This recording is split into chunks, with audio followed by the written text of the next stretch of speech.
You're listening to From the Midlands, the stories of people making a difference across the region. Our presenter is Gail Downey. In this episode of From the Midlands, I'm joined by former nurse Leanne Kirkman, the founder of Helping Hands, a charity which supports homeless people across Warwickshire. The seeds of the charity were sown at a time of great personal despair for Leanne, who decided the best way to turn her life around was to help others do the same for theirs. Hello, Leanne. Hello, hi. Let's start by finding out a little bit about Helping Hands. It was birthed out of a real time of pain for me and my husband, where we felt that we could give back and help others who were going through painful experiences find purpose as well in their pain.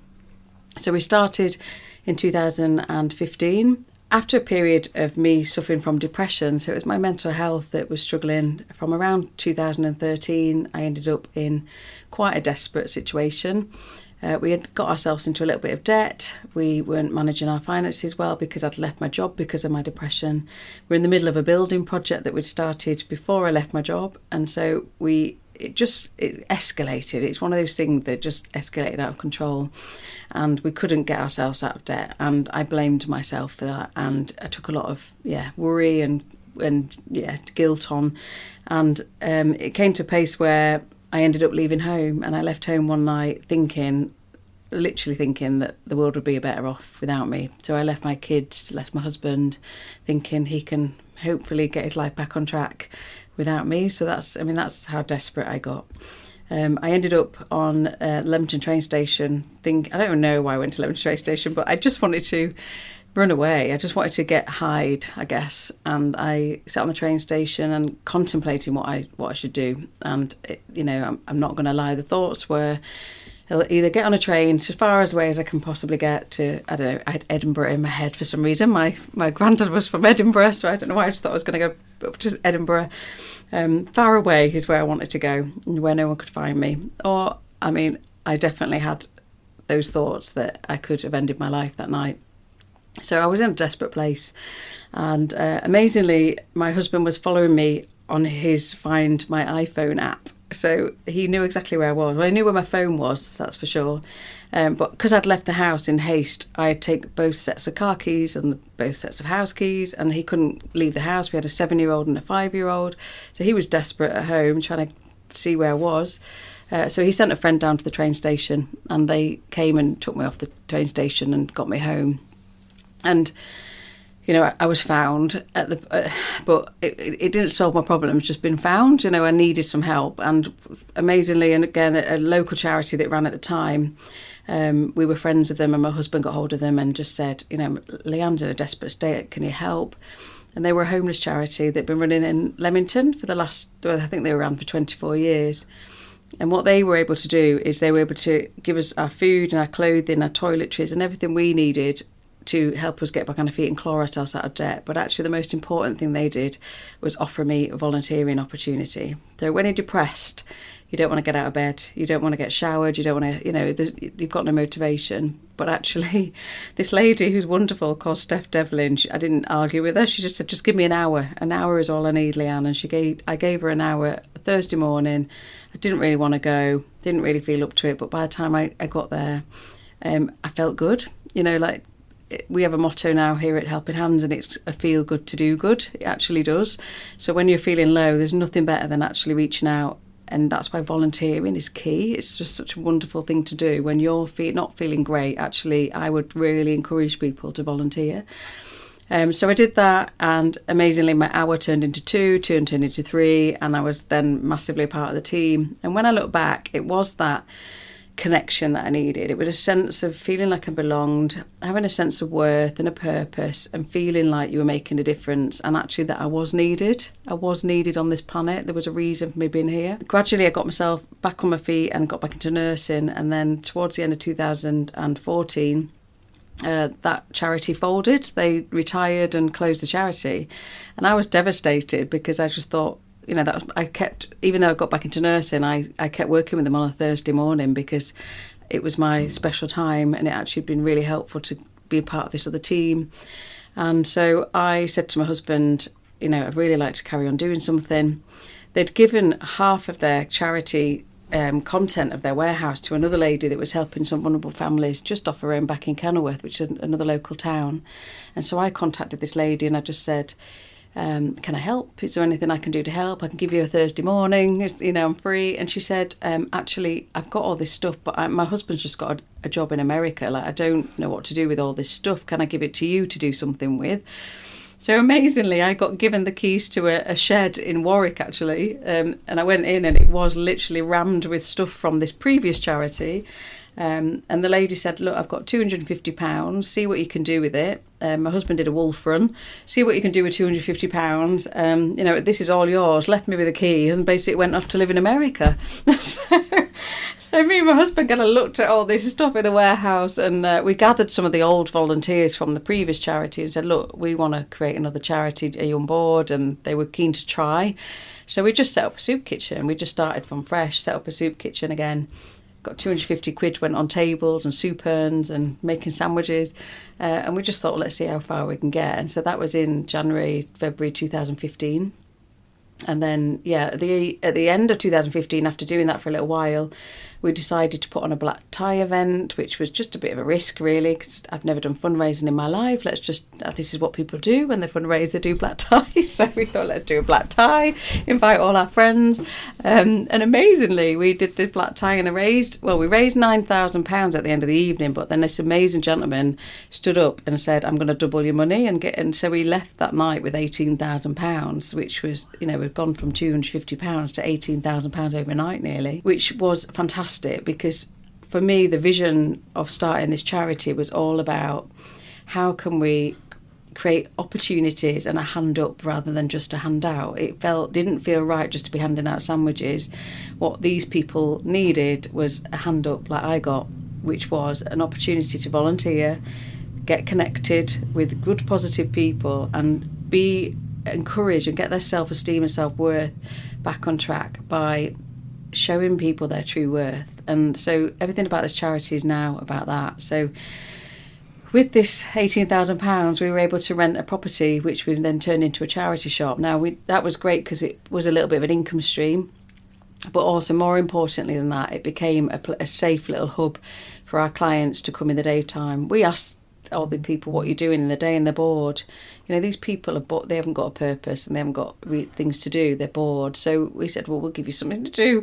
So we used to get them down to the shop, and just like me on my Thursday morning, they just started sorting through donations, and it was simple as that, but it was more than that. It's that connection, it's being around positive people that was making the difference, and feeling like they belong. Would give them like a uniform and say, you're part of our team. And people need to feel good. And again, when they knew that they were volunteering for us, they also knew they were making a difference to lots of other people that we'd started to support. And is that determination, that drive to make a difference to people rather than, say, just handing out sandwiches, is that what kind of balanced it for you in terms of the risk of setting up a charity? Because there'll be many people who'll think, okay, it's a good idea, but it's a bit risky. Do you know what? I didn't even think about the risk. I didn't even think about it.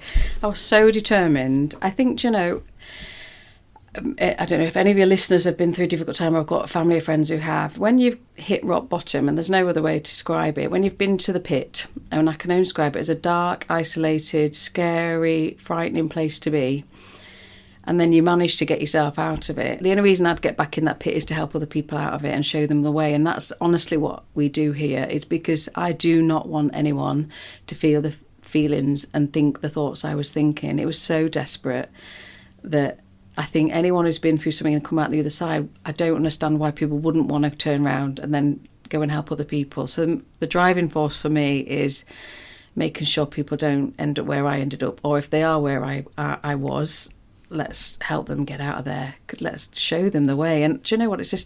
I think it's a simple formula. People need hope, a future, a reason to get up in the morning, opportunity, a sense of belonging.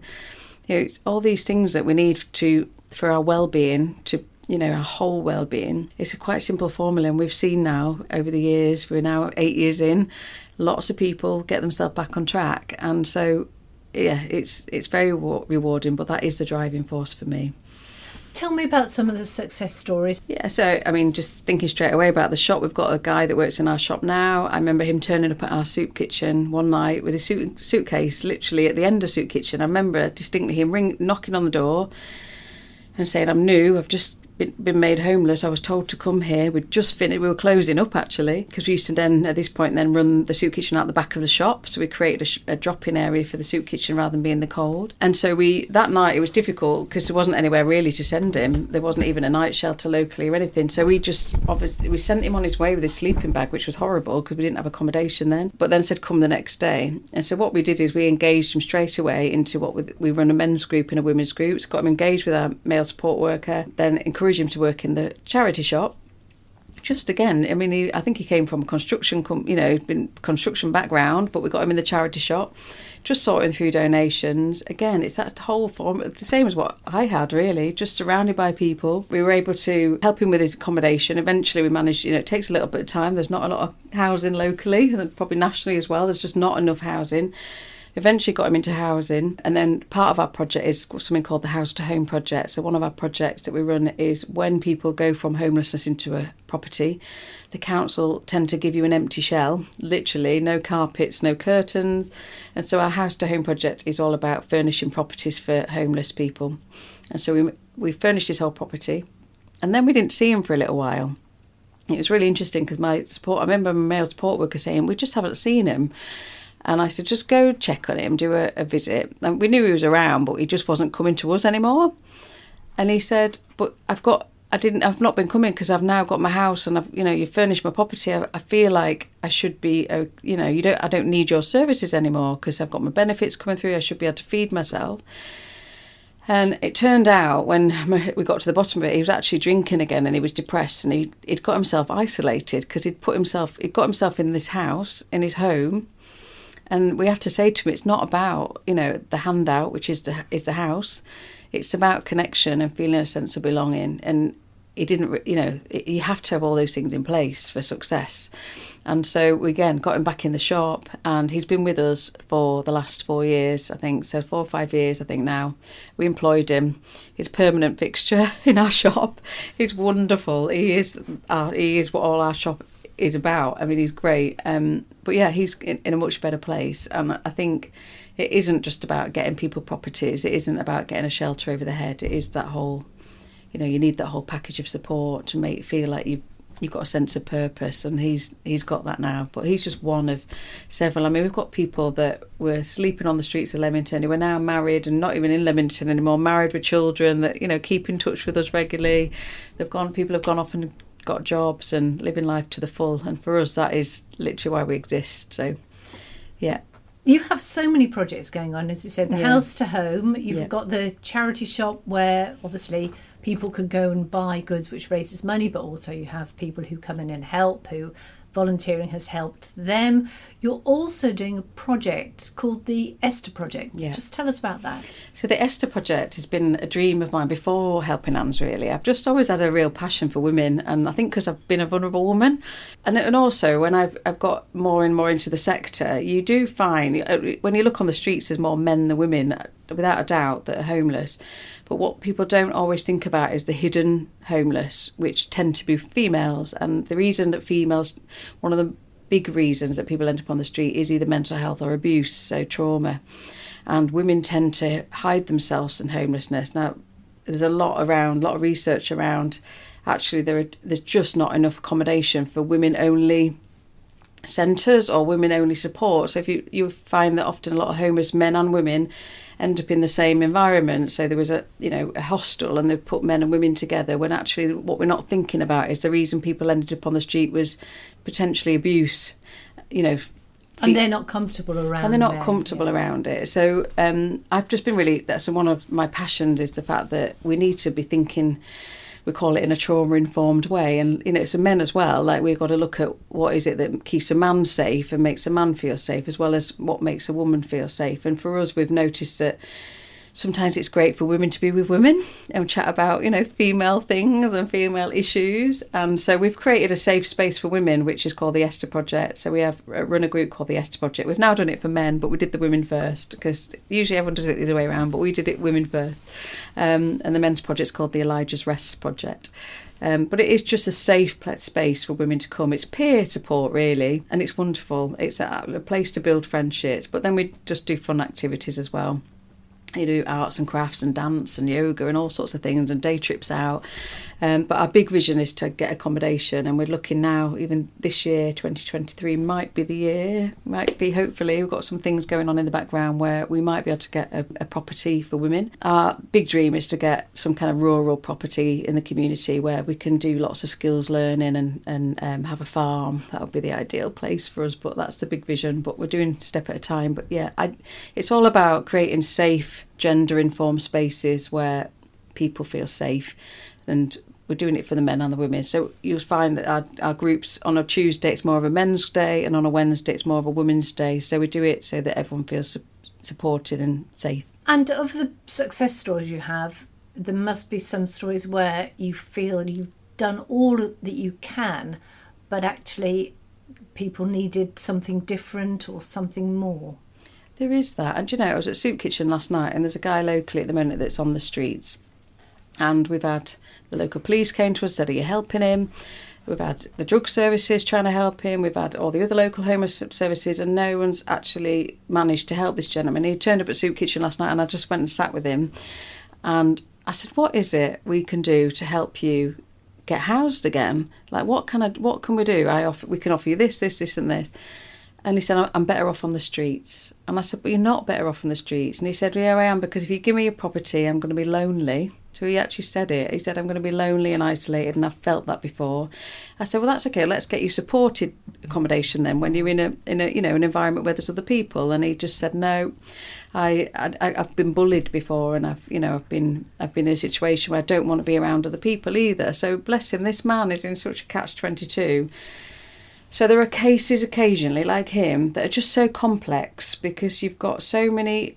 It's just a complex issue around abuse, trauma, mental health. We haven't quite got the formula right for him, or he's so broken, like he's so hurting. He doesn't feel safe anywhere, and it's about working with these people really slowly. So, one of our things is that we're in it for the long journey. This is not a quick fix for some people. Some people have got layers and layers and layers of trauma, whatever that looks like, and layers and layers of thinking it's better to be out on the streets. I mean, how can you feel like it's better to be out on the streets? I think they've lost their sense of the feeling they can cope. Like managing a tenancy is quite a difficult thing to do. So hopefully if we can start getting accommodation and getting accommodation, we'll be able to think these things through, so we can help people like him that are just some are too complex cases that need a little bit more support, though. When you go and ask organisations, businesses or whoever for funding to help you do this work, do you find there's a slight prejudice against homeless people in terms of that's them over there, that's not me over here? We did initially, in the early days we did, but I think it's changing. I really do. And I think it's, particularly locally, we went through a phase where there was a lot of pre-COVID, there was a lot of homeless up and down our parade, which is a beautiful parade in Leamington Spa. There were, every doorway, it was like there was lots, it seemed like a lot more homeless. So it was so visible that people were ringing us saying, why, what's going on, what can we do? And actually I've seen a change in the last 8 years of people's attitudes. And actually now, quite the opposite, people do want to help, and they come to us and say, how can we help? What is it we can do to help these people? And I think also now with the cost of living crisis, we're seeing more and more people turn up to our services. And I think people are experiencing their own businesses, that people are saying, gosh, what can I do? And I think COVID itself was an opportunity for everyone to say, what am I doing with my life, what we're doing with our business, what are we doing to give back? And so actually we have so much support from local businesses in terms of practical support. But our formula and the way that we work with local businesses, say, come and let's have a relationship, come and join the Soup Kitchen. So we'll do something called the Soup Kitchen Takeover, which is fantastic, and we'll invite corporates just to come and take over our Soup Kitchen for the night. And then when they fall in love with, they fall in love with it, they get to know the client. So we have businesses that come and do that once a month or twice a month or every 3 months or come in, and it's the same businesses bringing the same teams, and they just like literally fall in love with us. And then I think when you get to see what we do, get to know the clients, you get to know that these are your brothers, your sisters, your uncles, your aunties, your mums, your dads, that's who comes to Soup Kitchen. It could be someone in your team. That's when you get the buy-in from a business that says, oh my goodness, what else can I do? And then they'll probably start fundraising. So I've just been to a business today. They started at Soup Kitchen. They've just done a charity walk for us. They're hopefully going to do our sleep out. We do once a year, our annual sleep out. And then they start fundraising. I just, to be honest, I just like people. I don't want people to do it for the sake of doing it, to tick a CSR box, corporate social responsibility. I want people to feel it and believe in it and experience it and really know this could happen to someone in your family. And so that's why we invite them along first, to have a volunteering opportunity with us first. I don't want to be convincing and pleading with people. The work speaks for itself and the people speak for itself, and then thankfully people stay with us for a long time and fundraise for us, which has been phenomenal for us. So it's been a great journey with some local corporates. And what's your ambition for the charity? So, my trustees tell me to stop coming up with more ideas, but I have got I am visionary, that's for sure. Our overall aim is to have a farm. I would love to have a farm. So the reason I say that is because sometimes you just need to get away from life. When I sat on the train station, I just needed a break. I was burnt out, I was broken, and I didn't want my husband to be the one looking after me. I didn't want to put, part of my stress was that I knew I was putting stress on him. And my other, my mum and dad and my family, they were all worried about me. But so if there was somewhere I could have gone for 6 months, a year, 18 months, just to get well and recuperate, I would love to have a place, a farm or something that's a bit like a retreat. I would never call it a rehab. I would never call it anything other than a retreat, because I think sometimes we need time out from life. All of us do. So I would love, the big vision is to have a retreat in the country for people that need time out. And I just would love that. That would be my dream. But on that farm, we would have, again, counselling. We offer counselling now to all of our clients, but we'd offer counselling. We do horse therapy as well. We've partnered with another horse therapy charity. So we're able to now to take people to into the countryside, which again is just good for our souls. It's really good to get out in the country. So we'd probably offer therapy and counselling. We'd just do employability. So at the moment we're trying to create some social enterprises. So we'd do that on the farm. So we're trying to create some soap. At the moment it's called Soap of Hope. And then we're looking at creating our own coffee and coffee beans, which we're going to call Stay Grounded, which is a name that we came up with. But it's empowering people. It's giving people that opportunity to, it's that motto, give a man a fish for a day and you feed him for the day, but teach a man to fish and you feed him for a lifetime. And I think, handouts are good, but actually let's help people, empower people to get back on their feet. And that's what that farm will be about. And people who are interested in helping you in any way, or people who need your help, how do they get in touch? So we're just about to get our website redone, actually, but it is www.helpinghandscharity.org.uk. It's a little bit out of date, but bear with. Or you can just contact us on Leamington phone number, which is 01926 768 500, or you can email on office@helpinghandscharity.org.uk. And we say to people, come and get involved volunteering, donate your time, your skills or your things, or if you're feeling generous, we would love some financial support as well. We really, I think like most charities and most businesses, we're feeling it a little bit since COVID and the cost of living prices. So without a doubt, we do need some financial support. But again, what we need is volunteering help. I just want people to feel it and experience it, and I think everyone can do their little bit. Liam Kirkham from Helping Hands, thank you very much. Thank you. Thanks for having me. You've been listening to From the Midlands, a Whirlwind production. If you've enjoyed listening and would like to sponsor this series of podcasts, details are available on our website at fromthemidlands.co.uk.